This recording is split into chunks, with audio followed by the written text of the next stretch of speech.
नमस्ते। आज हम वर्किंग विथ लैंग्वेज करेंगे। इससे पहले वाले वीडियो में हमने वर्किंग विथ टेक्स्ट के सारे क्वेश्चन आंसर कर लिए थे। अगर आपको मेरी वीडियो पसंद आए तो please like and subscribe. Okay, start करते हैं। A, match the words and phrases with their meanings in the box below. नीचे दिए गए बॉक्स में शब्दों और वाक्यांशों को उनके अर्थों से मिलाइए। आप बुक में देखिएगा, आपको एक बॉक्स में दिए गए हैं। मैंने यहाँ पे उनके साइड में पैराग्राफ नंबर्स के साइड में सीधा आंसर लिख दिया है। होम सीक, होम सीक यानी होता है वांटिंग टू बी होम, यानी घर पर रहने की इच्छा। वांट यानी चाहना या इच्छा, टू बी होम यानी घर पर रहने की इच्छा। सेकंड, प्रैक्टिकली यानी कि ऑलमोस्ट, लगभग। प्रैक्टिकली यानी ऑलमोस्ट, लगभग। थर्ड, इट पेन्स मी यानी कि इट हर्ट्स मी, यह मुझे दुख देता है। ओके। अप्रिशिएट यानी कि अंडरस्टैंडिंग द डिफ़िकल्टीज यानी कठिनाइयों को समझना। अंडरस्टैंडिंग यानी समझना, डिफ़िकल्टीज यानी कठिनाइयों को। ओके। थॉटलेस यानी कि नॉट वेरी कैरिंग, ज़्यादा परवाह ना करने वाला। कैरिंग यानी परवाह करने वाला। ओके। नॉट वेरी कैरिंग यानी कि जो ज़्यादा परवाह नहीं करता। एक्सरसाइज यानी कि टेस्ट द स्ट्रेंथ ऑफ यानी कि ताकत का परीक्षण करना। ओके। सेवेंथ है रिलीफ यानी कि अ वेलकम चेंज, एक स्वागत योग्य परिवर्तन। गैस्टली, गैस्टली यानी होता है टेरिबल। ओके, टेरिबल यानी भयानक। ओके। ये देखिए बॉक्स में आपको दिए गए थे, उसी के आंसर मैंने आपको साइड में लिख के दे दिया है, देख लीजिएगा। अब B, revert this lines from the story यानी कि कहानी की इन पंक्तियों को दोबारा लिखें। तो फर्स्ट क्या है, I had heard a great deal about miss beams school, यानी कि क्या कह रहा है, आई हर्ड ग्रेट डील यानी कि मैंने सुना, मतलब बहुत कुछ, अबाउट मिस बीम्स यानी कि मैंने सुना मिस बीम के स्कूल के बारे में मैंने बहुत कुछ सुना है। तो ये कह रहे रीवर्ट दिस लाइन्स यानी कि इसी तरह के आपको दूसरी तरीके से लिखना है, मतलब मीनिंग सेम ही होंगे लेकिन इसे हम और किस तरीके से लिख सकते हैं या कह सकते हैं, इस तरह से लिखना है हमें। तो क्या आएगा, I knew a lot about miss beams school from other people reports, यानी कि क्या बोल रहा है, मैंने मिस बीम के स्कूल के बारे में बहुत कुछ सुना था। किससे, दूसरों से। From others people reports. देखिए दोनों की मीनिंग सेम ही है बट थोड़े से अलग है लिखने में, लेकिन दोनों की मीनिंग्स सेम ही है। Second,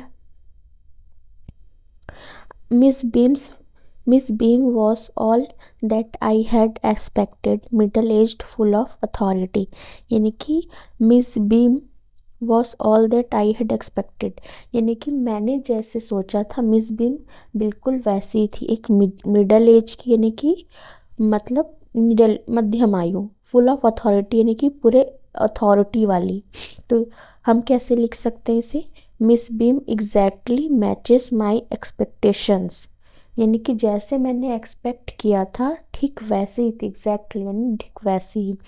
she was a middle aged women who appeared very commanding and authoritative, यानी कि मिस बीम ठीक वैसी ही थी जैसे मैंने अनुमान लगाया था, यानी कि मिस बीम एग्जैक्टली यानी कि वैसी ही मैच्ड माई एक्सपेक्टेशन, यानी कि जैसे मैंने एक्सपेक्ट किया था, एक्सपेक्टेशन यानी सोचा था या अनुमान लगाया था। She was a middle aged women यानी कि वह मध्यम आयु की, वो appeared very commanding and authoritative यानी कि और पूरी तरीके से अधिकार से भरी हुई। ठीक है। Third, I went to the window which overlooked a large garden, क्या बोल रहा है, I went to the window यानी कि मैं खिड़की के पास गया, which overlooked a large garden जिसके बाहर से क्या दिखता है, एक बड़ा सा बगीचा, लार्ज गार्डन। तो हम इसे और किस तरीके से लिख सकते हैं या कह सकते हैं, I walked over to the window that offered a view of a big garden, यानी कि मैं उस खिड़की के पास गया I walked over to the window, जहाँ से एक बड़ा बगीचा दिखाई देता था। That offered a view of a big garden, यानी कि एक बड़ा बगीचा। Fourth, we cannot bandage the children's mouth, so they really have to exercise their willpower. इसे हम और किस तरीके कह सकते हैं? Since we can't physically tie up the children's mouth for dumb day, they must truly practice and strength their self control. यानी कि हम बच्चों के मुंह पर पट्टी नहीं बांध सकते, इसलिए उन्हें वास्तव में अपनी इच्छा शक्ति का अभ्यास करना पड़ता है। Okay. See, given below is a page from a dictionary, look at it carefully and.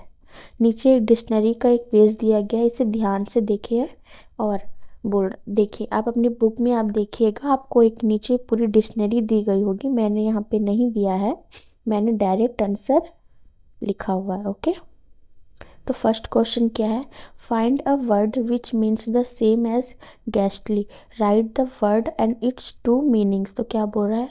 ऐसा शब्द ढूंढिए जिसका मतलब गेस्टली जैसा ही हो, वह शब्द और उसके दो अर्थ लिखिए। तो गेस्टली तो क्या लिखा है? The word that means the same as ghastly is terrible, यानी कि गेस्टली को हम और क्या कह सकते हैं? टेरिबल। या दोनों की मीनिंग क्या होंगे? भयानक। टेरिबल यानी क्या होता है? भयानक।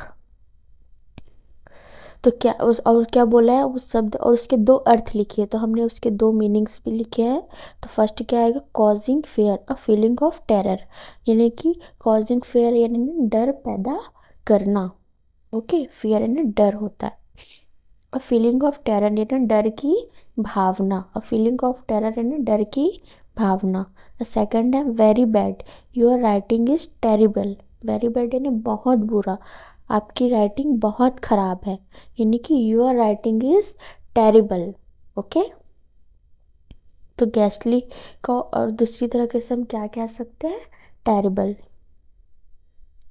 एंड सेकंड है find a word meaning a part of the school year, यानी कि स्कूल के साल के एक हिस्से का मतलब बताने वाला शब्द ढूंढे। तो क्या आएगा? The word is a term.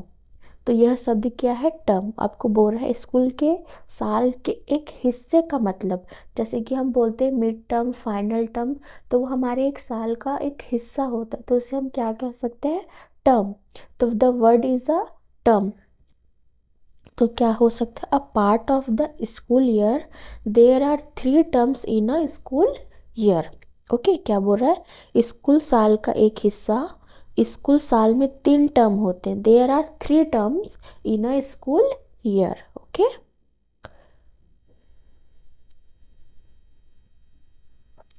Third, find a word meaning a part of examination, यानी परीक्षा के एक भाग का अर्थ बताने वाला शब्द ढूंढे। The word is test. तो देखो क्या बोल रहे? परीक्षा के एक भाग का अर्थ बताने वाला शब्द ढूंढे। तो एक भाग का अर्थ, परीक्षा का एक भाग क्या हो सकता है? टेस्ट। जैसे हम उसे परीक्षा कहते हैं, उसे हम टेस्ट भी कहते हैं। जैसे परीक्षा से पहले हम उसे एग्ज़ाम की तरह टेस्ट ही लिया जाता है, तो उसे हम क्या कह सकते हैं? The word is test. तो क्या आएगा? An examination, I passed my driving test today, यानी कि एक परीक्षा, मैंने आज अपना ड्राइविंग टेस्ट पास कर लिया। ओके। जैसे कि हम स्कूल जाते हैं, तो स्कूल में हमारा क्या होता है? एग्ज़ाम होता है, पर एग्ज़ाम से पहले हम क्या लेते हैं? बच्चों से टेस्ट लेते हैं। आखिर दोनों मतलब दोनों की मीनिंग एक ही है, पर अलग अलग है। मतलब मीनिंग तो सेम ही है, टेस्ट या एग्ज़ाम, लेकिन वो एग्ज़ाम जो प्रॉपर तरीके से लिया जाता है एक, और जो टेस्ट होता है वो आपको क्लास में एज अ टीचर लिया जाता है। और ड्राइविंग टेस्ट ये भी एक तरह का टेस्ट ही होता है, अब इसे भी एग्ज़ाम ही कह सकते हैं। ओके। इसलिए यहाँ बताया गया है an examination, I passed my driving test today, यानी कि एक परीक्षा, मैंने आज अपना ड्राइविंग टेस्ट पास कर लिया। तो ये भी एक एग्ज़ाम ही है, एक टेस्ट ही है। ओके। दूसरा, alternatively examination itself is the meaning for test. दूसरे शब्दों में परीक्षा का मतलब ही टेस्ट है। हाँ, जैसे कि मैंने अभी आपको बताया कि परीक्षा, इसमें भी वही कह रहा है कि परीक्षा का मतलब ही टेस्ट है। Okay. Second, now make list of, इनकी लिस्ट बनाइए बोल रहा है। फर्स्ट क्या दिया गया आपको, all the words on the page plus any more that you can think of that begin with TERR, मतलब पेज पर सभी शब्द और कोई भी और शब्द जो आप सोच सकते हैं जो TERR से शुरू होते हैं। मतलब आपको ऐसे शब्द लिखने हैं जिसके मतलब जिसकी शुरुआत TERR से शुरू हो। तो पहला क्या होगा, टेरिबल। देखिए, मैंने आपको हिंदी मीनिंग इसलिए दे दिया है ताकि आपको इस मतलब इनके साथ इनके हिंदी मीनिंग भी आपको पता हो और आपको रटने की ज़रूरत ना पड़े। ओके। टेरिबल, TERR से स्टार्ट हो रही है, तो टेरिबल, टेरिबल यानी होता है भयानक। और होता है, ये हो गया सेकंड, टेरिबली यानी कि बहुत अधिक, अत्यंत। तीसरा है टेरिफाइड यानी कि भयभीत, डरा हुआ। टेरिफाई यानी कि डराना। टेरर यानी कि आतंक, टेरर अटैक होता है जैसे कि, उसे कहते हैं आतंक या भय। टेरिटरी यानी कि क्षेत्र, इलाका, जैसे हम कहते हैं इंडियन टेरिटरी यानी कि भारत का हिस्सा या क्षेत्र। एडिशनल वर्ड टेरेस, छत या चबूतरा। ओके। आपको दूसरा क्या कह रहा है, 5 words that may follow the last word on the page that, यानी कि 5 शब्द जो पेज के आखिरी शब्द that के बाद आ सकते हैं, ऐसे बोल रहा है। यानी कि the last word on the page is that, here are 5 words that commonly follow it, यानी कि पेज का आखिरी शब्द दैट है। यहाँ 5 शब्द दिए गए हैं जो आमतौर पर इसके बाद आते हैं। मतलब आपको ऐसे 5 शब्द ढूंढने हैं जो दैट के बाद यूज़ होते हैं। तो यहाँ मैंने आपको दे दिया है इज़। ओके। इज़ यानी होता है, तो हम दैट के बाद यूज़ कर सकते हैं दैट इज़ वाई, यानी कि वह इसलिए है। जैसे हम बात करते हैं तो ये दैट इज़ वाई यानी कि यह इसलिए है। सेकंड है वॉज, ये एग्जाम्पल के तौर पे मैंने बताया है ना। ओके। दैट के बाद और क्या यूज़ कर सकते हैं, वॉज, वॉज यानी होता है था, यानी कि दैट वॉज ग्रेट यानी कि वह बहुत अच्छा था। थर्ड है वी यानी होता है हम, तो हम क्या कह सकते हैं, दैट वी शुड यानी कि हमें चाहिए। फोर्थ है वन देयर, ओके नहीं सॉरी वन, तो क्या आएगा, दैट वन ओवर देयर यानी कि वन यानी एक, वह वाला उधर, दैट वन ओवर देयर यानी उधर, देयर। नाइट, ओके, नाइट यानी रात, दैट नाइट आई स्टडीड यानी कि उस रात मैंने पढ़ाई की। तो is, was, we, one, night, ये सब क्या होते हैं, दैट के बाद यूज़ होते हैं, जो हमें इस क्वेश्चन में पूछा गया था।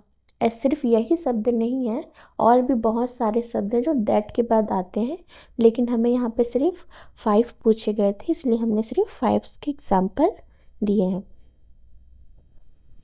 यहाँ आपको क्या बोल रहा है, write down your own meaning of the word thank, then write down the meaning given in the dictionary, यानी कि थैंक शब्द का अपना मतलब लिखिए, फिर डिक्शनरी में दिया गया मतलब लिखिए।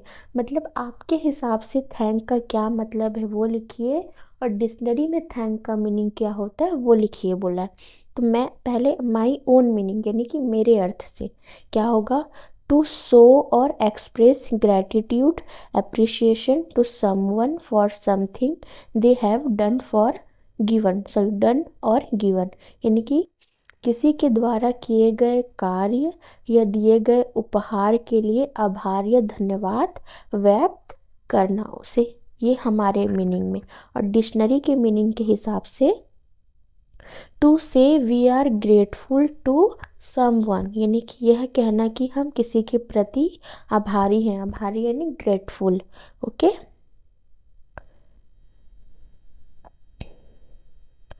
अब आपको यहाँ पे एक लास्ट पोयम भी दिया गया है इसी चैप्टर में, a poem for you to read.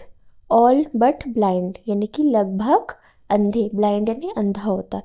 All but blind in his chambered hole gropes for worms the four clawed mole, यानी कि लगभग अंधा अपने बिल में कीड़े ढूंढता है चार पंजों वाला तिल, मोल यानी तिल होता है। ओके, वॉर्म्स यानी कीड़े, होल यानी बिल, ब्लाइंड यानी अंधा।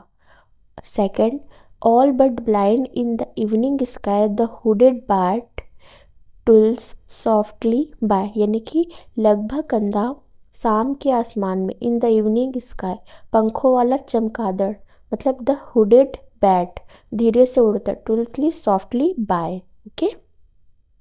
Third, all but blind in the burning day the barn owl blunders on her way, यानी कि लगभग अंधा जलते हुए दिन में, बर्निंग डे, बर्न यानी जलना होता है, जलते हुए दिन में खलिहान का उल्लू, the barn owl blunders on her way, यानी कि वे रास्ता, अपने रास्ते में भटकता है। And blind as are these three to me so blind to someone I must be, और जैसे ये तीनों मेरे लिए अंधे हैं वैसे ही किसी और के लिए मैं भी अंधा हूँगा। ओके।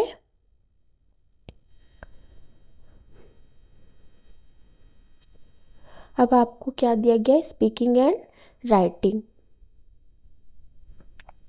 तो क्या बोल रहा है, make a short list of things you find difficult to do, यानी कि उन चीज़ों की एक छोटी सी सूची बनाएं जिन्हें करना आपको मुश्किल लगता है, डिफ़िकल्ट लगता है। डिफ़िकल्ट टू डू यानी कि डू यानी करना, डिफ़िकल्ट यानी मुश्किल। फॉर एग्जाम्पल के लिए आपको क्या दिया था, टर्निंग अ सोमरसॉल्ट यानी कि कलाबाजी करना। और दूसरा क्या है, थ्रेडिंग अ नीडल यानी कि सुई में धागा डालना, नीडल यानी सुई होता है। ओके। तो आंसर हमें सूची बनानी थी तो मैंने यहाँ आपको कुछ 5 दे दिए हैं। Climbing a tall tree, climbing यानी चढ़ना, अ टॉल ट्री यानी कि एक ऊंचे पेड़ पर चढ़ना, ये हमें मुश्किल लगता है करने में। Second, solving a hard maths problem, यानी कि एक मुश्किल गणित का सवाल सॉल्व करना। Okay, solving a hard maths यानी कि मुश्किल सवाल सॉल्व करना। थर्ड है riding a bicycle without support, यानी कि बिना सहारे साइकिल चलाना। Okay, speaking confidently on stage, यानी कि स्टेज पर आत्मविश्वास से बोलना, कॉन्फिडेंटली यानी आत्मविश्वास से बोलना। ड्राइंग अ परफेक्ट सर्कल, यानी कि एक परफेक्ट गोला बनाना, सर्कल यानी होता है गोला। ओके। अब आपको क्या बोला है, B, look at your hands carefully now write down for each finger one action for which that finger is particularly important, यानी कि अपने हाथों को ध्यान से देखें, अब हर उंगली के लिए एक ऐसा काम लिखें जिसके लिए वह उंगली खास तौर पर ज़रूरी है। आपको ऐसा बोल रहा है कि अपने हाथों को देखो और आपकी हर एक उंगली किस काम में यूज़ होती है उसे आप नीचे लिखे, एग्जाम्पल के तौर पे कह रहा है। और आपको एग्जाम्पल पे एक दिया है, the index finger helps to hold the knife down when cutting, यानी कि काटते समय जो इंडेक्स फिंगर होती है चाकू को नीचे पकड़ने में मदद करती है। ओके, तो यहाँ मैंने आपको 5 फिंगर्स के दे दिए हैं। पहला है the thumb is important for gripping and holding things tightly, यानी कि थंब यानी होता है अंगूठा, अंगूठा चीज़ों को कसकर पकड़ने और थामने के लिए ज़रूरी है। Okay,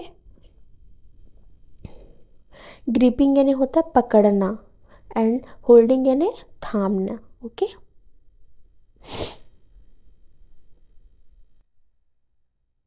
second, the index finger is important for pointing and pressing switches, यानी कि तर्जनी उंगली जो है वो इशारा करने और स्विच दबाने के लिए ज़रूरी है। Okay, important for pointing and pressing switches.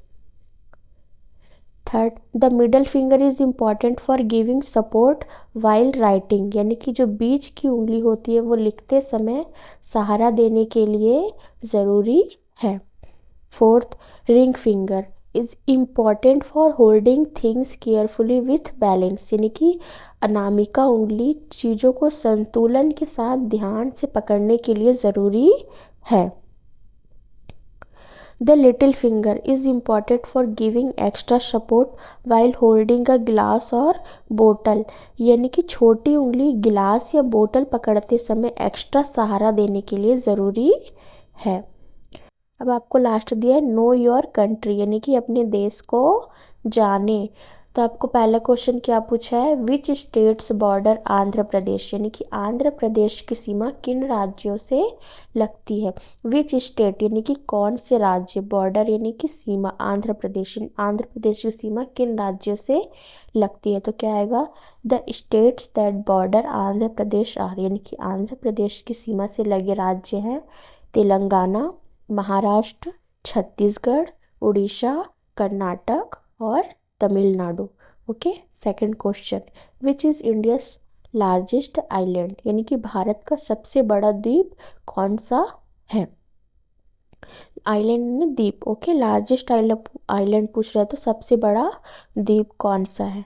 तो India's largest island is middle Andaman. Okay. तो इंडिया का सबसे बड़ा द्वीप कौन सा है, मिडल अंडमान।